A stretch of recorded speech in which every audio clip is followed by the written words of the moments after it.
வாழ்க வையகம், வாழ்க வையகம், வாழ்க வளமுடன். அருளாசன் அருள் தந்தை வேதாத்ரி மகரிஷி அவர்களும் ஒட்டுமொத்த மகான்களும் இறைநிலையும் என்னுள் சூக்குமமாக எழுந்தருளி இன்றைய நாள்காட்டி வரிகளுக்கான கவிவரிகளையும் அதற்கான விளக்கத்தையும் சிறப்பிக்க வேண்டுமாய் சங்கல்பம் மேற்கொள்கிறேன். அனைவரையும் பணிவோடு முதற்கண் வணங்கி ஆரம்பிக்கலாம் என்றிருக்கிறேன். அனைவருக்கும் இனிய காலை வணக்கம். வாழ்க வளமுடன். சாமிஜியினுடைய இன்றைய நாள்காட்டி வரிகள்: விட்டு கொடுத்து மற்றவர்களுக்காக வாழ்கின்ற வாழ்க்கைதான் தன்னையும் வாழ வைக்கும், பிறரையும் வாழ வைக்கும் என்று சாமிஜி நமக்கு இந்த நாள்காட்டி வரிகள் கொடுத்திருக்காங்க. இதற்கான கவிதை வரிகள்: பிறருக்கு பின்னும் துன்பம் விளைக்காமல் பெருநோக்கில் தான் வாழ்தல் ஒழுக்கமாகும், பிறருக்கும் நல்வாழ்வளித்து தானும் வாழும் பெற்றைய அறமாகும், நோன்பாகும், பிறர் உணர்த்தி தன் உணர்வோடு இணைந்து இயங்கும் பேரியக்க நிலை உணர்தல் ஞானமாகும், பிறர் துன்பம் துரைத்தற்கை தன் வாழ்நாளை பேரறிவோடு அர்ப்பணித்தல் தொண்டு ஆகும் என்று ஒரு பாடல்ல கொடுத்திருக்காங்க. இன்னொரு பாடல்ல: என் ஜனனம் என் மரணம் இரண்டினையும் நான் அறியேன், எனினும் அவை இரண்டினையும் மனதில் கொண்டே பொன்முதலாய் பொருள் அனைத்தும் ஈட்டுகின்றேன், பூவாழ்வின் இயல்பொக்க நன்மை எனும் வழியிலே நற்கமையும் வாய்க்குமில்லை, அனைத்தையுமே அளிப்பேன், இன்முகமும் எளிமையுமே எனது செல்வம், வீடோ ஏக வழி என என் எண்ணத்தில் துறவு பூண்டேன் என்று சாமிஜி 2 கவிதை கொடுத்திருக்காங்க. நாம புரிந்து கொள்ள வேண்டியது என்ன? விட்டு கொடுத்து மற்றவர்களுக்காக வாழ்கின்ற வாழ்க்கைதான் தன்னையும் வாழ வைக்கும், பிறரையும் வாழ வைக்கும் என்ற அந்த பேருண்மையை மனதில் நிறுத்தி வாழணுங்க.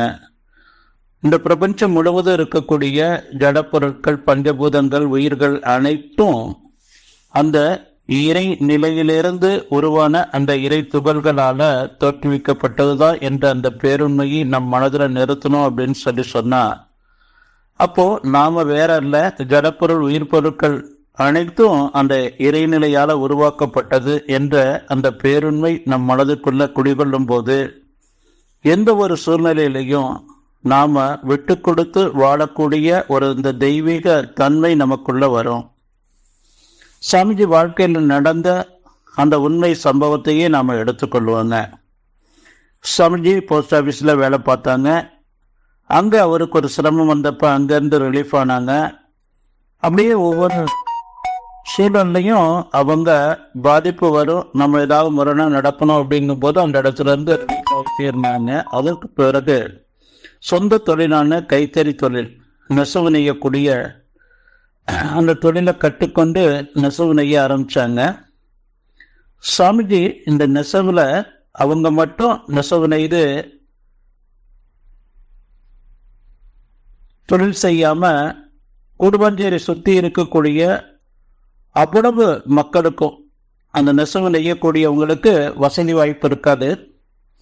அவங்களுக்கு எல்லாம் அந்த நெசவு நெய்யக்கூடிய அந்த மிஷினை, ராட்டை, அதே போல நாடா, இது எல்லாமே அவங்களுக்கு கொடுத்துடுறது. அவங்க அந்த மிஷினை அவங்க வீட்டில் அதை செட் பண்ணி நெசவு நெய்யக்கூடிய அந்த ஒரு கூடத்தை உருவாக்கிடுவாங்க. அதன் பிறகு சாமிஜியினுடைய அந்த வெண்டி நூலெல்லாம் வாங்கி அவங்க வேஷ்டியை தயார் பண்ணி சாமிஜிக்கிட்டே திரும்ப கொண்டு வந்து கொடுப்பாங்க.